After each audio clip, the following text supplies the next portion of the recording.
علم کہلاتا ہے، یعنی وہ گمان پر مبنی ہے، اس کے لیے فائنل اور حتمی ڈیسیژن نہیں ہو سکتا ہے، فیصلہ نہیں ہو سکتا ہے۔ کوئی بھی آپ علم پڑھ رہے ہیں، سائنس کا علم پڑھ رہے ہیں، تاریخ کا علم پڑھ رہے ہیں، یہ سارے جو علوم ہیں یہ ظنی ہے۔ ظن سے مراد ہے گمان، اور اس کے مقابلے پر علم الیقین ہے، اور علم الیقین وہ علم ہے جس پر فائنل ڈیسیژن ہو چکا ہے، جس کے بارے میں مزید جو مباحثہ ہے، جو بحث ہے، اس کی ضرورت باقی نہیں ہے۔ یا آپ آسان اس کو یوں سمجھ سکتے ہیں، جیسے اللہ کے کلام نے بھی بتایا کہ ایک علم وہ ہے جو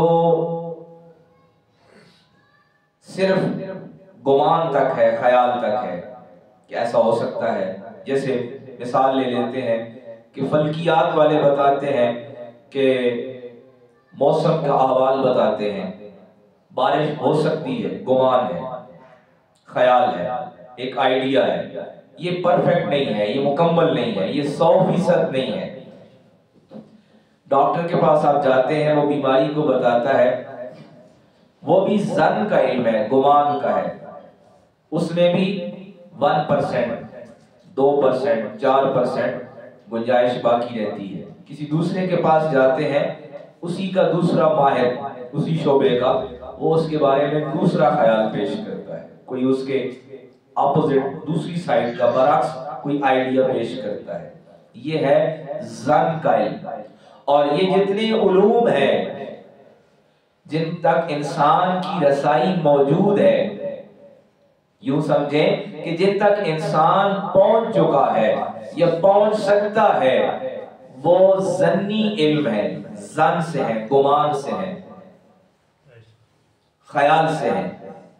اور علم الیقین وہ علم ہے جس علم پر کوئی کمٹمنٹ نہیں ہے، جس پر کوئی مزید تحقیق کی ضرورت نہیں ہے۔ قرآن مجید کے بے شمار ایسے مقامات موجود ہیں کہ جہاں ہم پڑھتے ہیں تو پتہ چلتا ہے کہ اللہ رب العزت خالق کائنات فرماتا ہے کہ ان پر میری تحقیق موجود ہے۔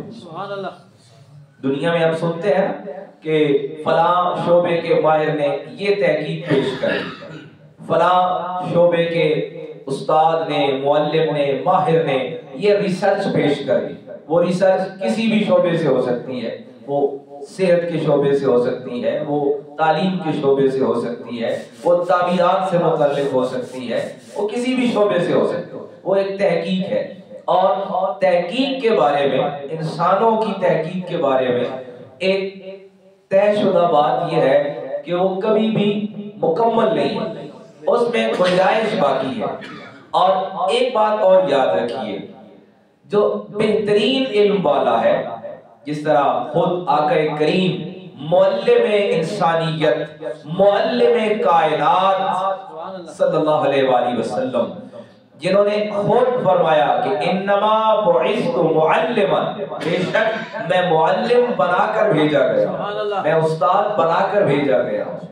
وہ جس طرح کسی شاعر نے کہا نا کہ وہ استاد کل، وہ امی جو استاد کل، امی کہتے ہیں جس کو اس دنیا میں کسی نے نہیں پڑھایا۔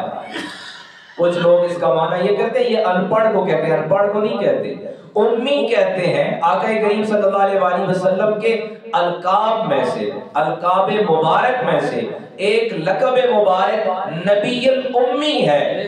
اور نبی الامی کا معنی یہ ہے کہ وہ نبی جس کو اس کائنات ارضی پر کسی نے نہیں پڑھایا۔ اس کا مطلب یہ نہیں ہے کہ وہ ان پڑھ ہے، بلکہ نبی الامی وہ ہے جس کو خود خالق کائنات نے پڑھایا ہے، جس کا علم خود علیم الخبیر نے عطا کیا ہے، جس کا علم خود ان اللہ بکل شیء علیم کے مالک نے عطا کیا ہے، وہ نبی الامی ہے۔ سبحان اللہ، وہ نبی امی جو استاد کل ہے، اللہ اکبر، وہ ایسا استاد کل ہے کہ جس سے وہ جس طرح ایک شاعر نے کہا تھا نا کہ بے پڑھے پڑھاتے ہیں قدسیوں کو، کہ وہ بے پڑھے قدسیوں کو پڑھاتے ہیں، ان کے جو شاگرد ہیں وہ جبریل امین ہیں، وہ میکائیل ہیں، وہ اسرافیل ہیں، ان کے تو شاگرد وہ ہیں جو ان کے مکتب سے ان کے درس سے پڑھتے ہیں۔ سبحان اللہ۔ تو میں عرض یہ کر رہا تھا کہ انسانوں کا جو علم ہے یہ گمان کا ہے، یہ ظن کا ہے، یہ خیال کا ہے، اور علم الیقین ہے جس پر کوئی تحقیق نہیں کی جا سکتی۔ ہاں، میں ایک بات جو عرض کرنا چاہ رہا تھا کہ وہ جو ساری کائنات کے معلم ہیں، جو استاد کل ہیں، جن کا علم خالق کائنات کی طرف سے عطا کردہ علم ہے۔ اچھا، یہ بھی فرق یاد رکھیے، ایک ہوتا ہے کسبی علم، جیسے ہم کسی بچے کو کسی درسگاہ میں داخل کراتے ہیں، کسی اسکول میں، کالج میں، انسٹیٹیوٹ میں، یونیورسٹی میں، کسب کرتا ہے، کوشش کرتا ہے، کسب ہوتا ہے کوشش کرنا، اور ظاہر ہے انسان کی کوشش کیسی ہو سکتی ہے؟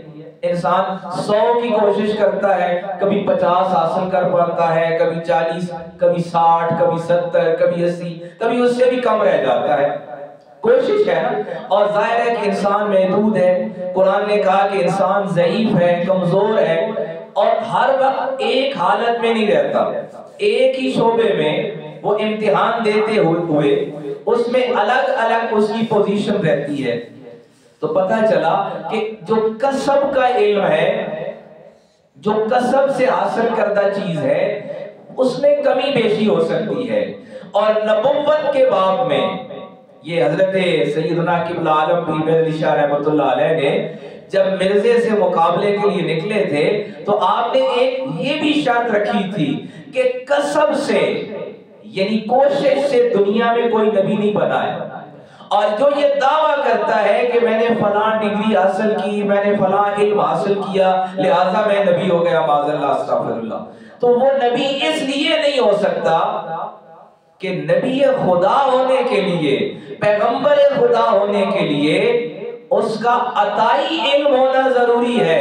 کسبی علم میں کمی رہتی ہے، کمی بیشی رہ جاتی ہے، بھول جاتا ہے، اس میں کبھی کہیں کوتاہی ہو سکتی ہے، غلطی ہو سکتی ہے، لیکن جو علم الیقین ہے اور علم یقین میں کہیں کمی کوتاہی واقع نہیں ہو سکتی۔ اور اس کی دوسری مثال یوں سمجھیے کہ انسان جو چیز کسب سے، کوشش سے حاصل کرتا ہے وہ ہمیشہ ایک طرح نہیں رہتی۔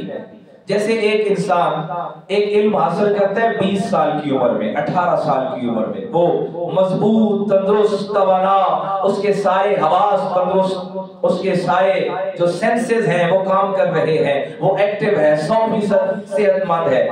اب جب وہی انسان 40 کا ہوتا ہے تو اس کے جو حواس ہیں، اس کے جو سینسز ہیں، اس کے جو تمام آرگنز ہیں وہ اس طرح نہیں رہتے۔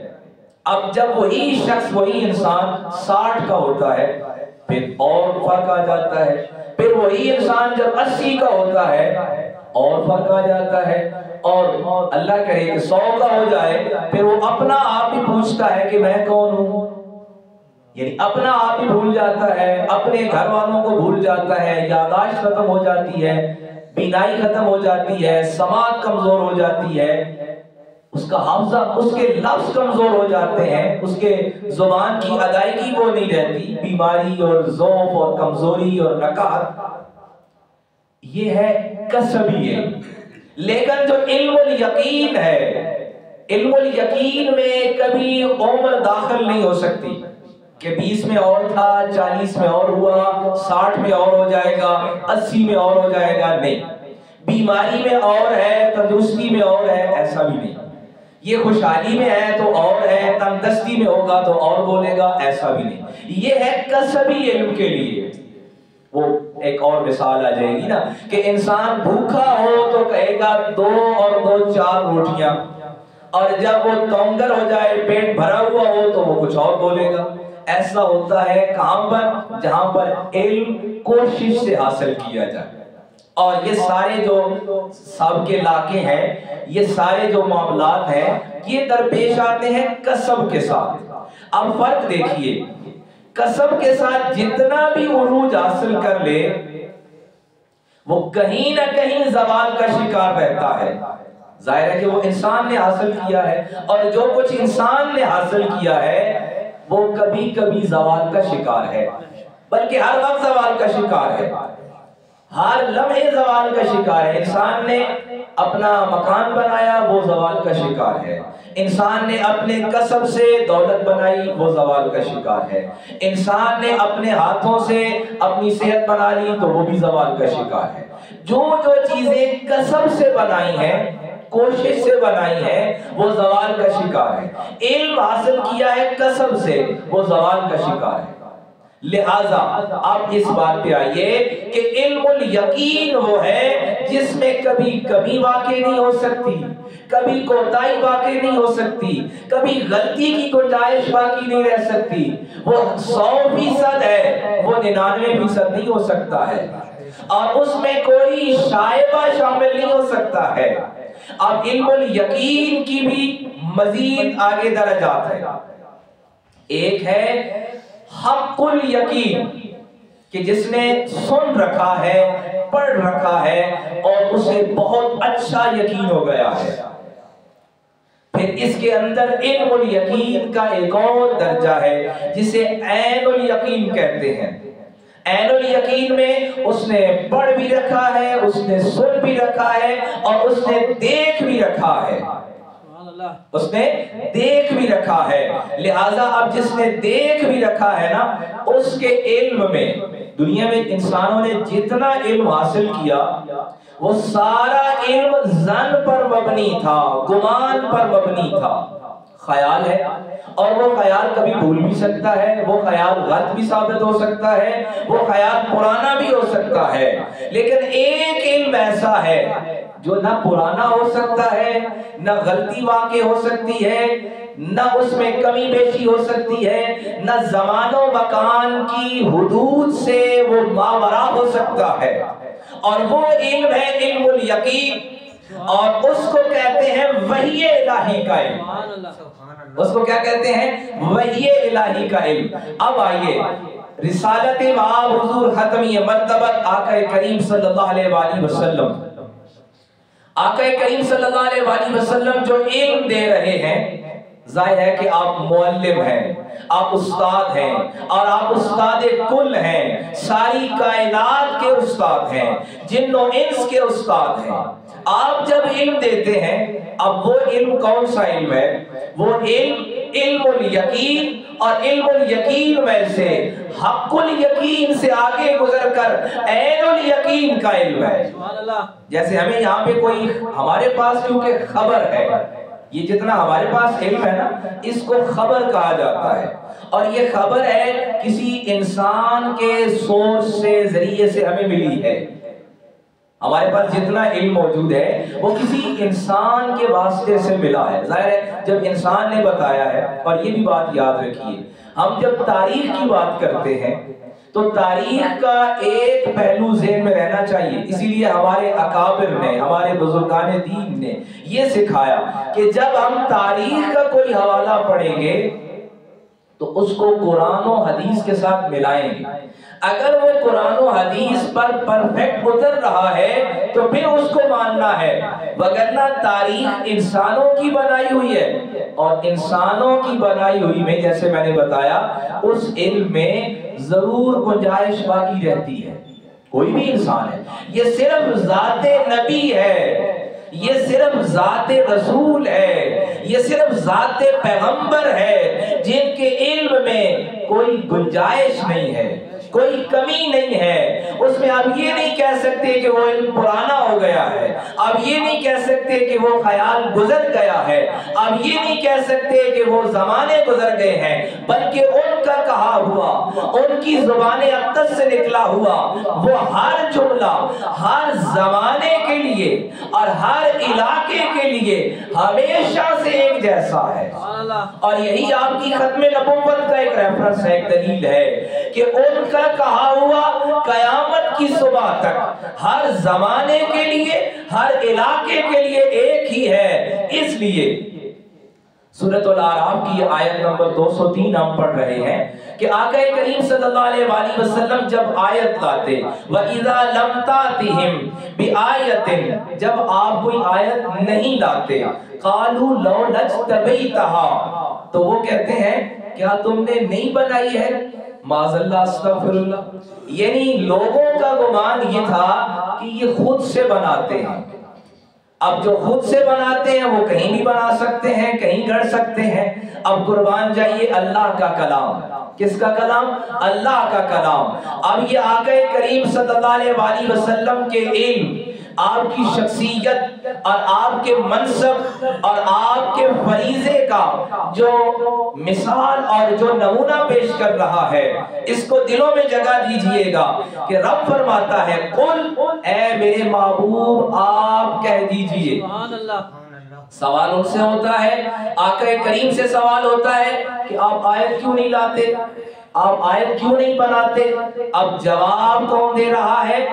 خالق کائنات دے رہا ہے.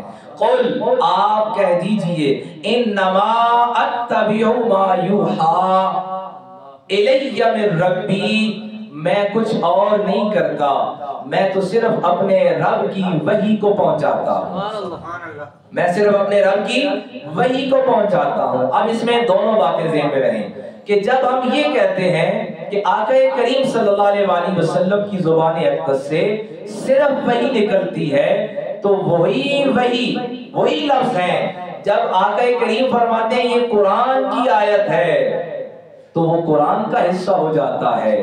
اور جہاں آقا کریم نہیں فرماتے تو وہ حدیث کا حصہ ہو جاتا ہے, لیکن ہے ان کی زبان سے ہی نکلا ہوا. میں نے عرض کیا کہ آج کے دور میں ہمیں زیادہ یہ احساس ہو رہا ہے, زیادہ اس کا سامنا ہو رہا ہے کہ شاید عقل کے مقابلے پہ, تو یاد رکھیے وہ جیسے اقبال نے کہا خرد کی گتھیاں سلجھا چکا میں, میرے مولا مجھے صاحب جنوں کر. ایک عقل جو ہے نا, اس کو وحی کے مقابلے پر لانا, یا آسان سمجھیں عقل کو عشق کے مقابلے پر لانا, یہ کوئی مقابلہ ہے ہی نہیں, یہ کوئی کمپیریزن ہے ہی نہیں, یہ تقابل بنتا ہی نہیں ہے. اس لیے کہ عقل کس پر بنیاد کرتا ہے, عقل کی بنیاد کیا ہے؟ عقل کی بنیاد عقل والوں کے ہاں 5 حواس پر ہے. وہ 5 حواس کون سے ہیں؟ سونگنے کی حس, دیکھنے کی حس, سننے کی حس, چکھنے کی حس اور محسوس کرنے کی حس. یہ 5 حواس ہیں جن پر انسانی عقل بنیاد کرتی ہے. یاد رکھیے جب کوئی ہمیں یہ کہتا ہے نا کہ قرآن کی وہ بات لاؤ جو ہمارے عقل میں آئے, حدیث کی وہ بات لاؤ جو ہمارے عقل میں لائی جائے, تو یاد رکھیے یہ سوال بنتا ہی نہیں ہے, اس کا کوئی تقابل ہی نہیں ہے. اس لیے کہ جب ہم بات کریں گے جنت کی, اس کو ان 5 حواس میں سے کوئی حص, عقل ان 5 چیزوں سے چیزوں کو پرکھتی ہے, ان 5 حواس سے عقل اپنا علم حاصل کرتی ہے, اور دنیا کا ہر علم ان 5 حواس پر مبنی ہے. لیکن وہی بات کرتی ہے جنت کی. اب جنت کو آپ پروف کریں, آپ کہیں کہ اس کا کوئی ریفرنس لائیں جو ان 5 حواس کو ویریفائی کر سکے, کہ ہم دیکھ سکیں, ہم سن سکیں, ہم چھو سکیں, چکھ سکیں, سونگ سکیں. تو حضرات عرض کرنے کا مقصد یہ ہے کہ جنت یہ کون بتائے گا؟ یہ حواس کبھی نہیں بتائیں گے, یہ وحی الہی بتائے گی, وحی الہی بتائے گی. تو عزیز مکرم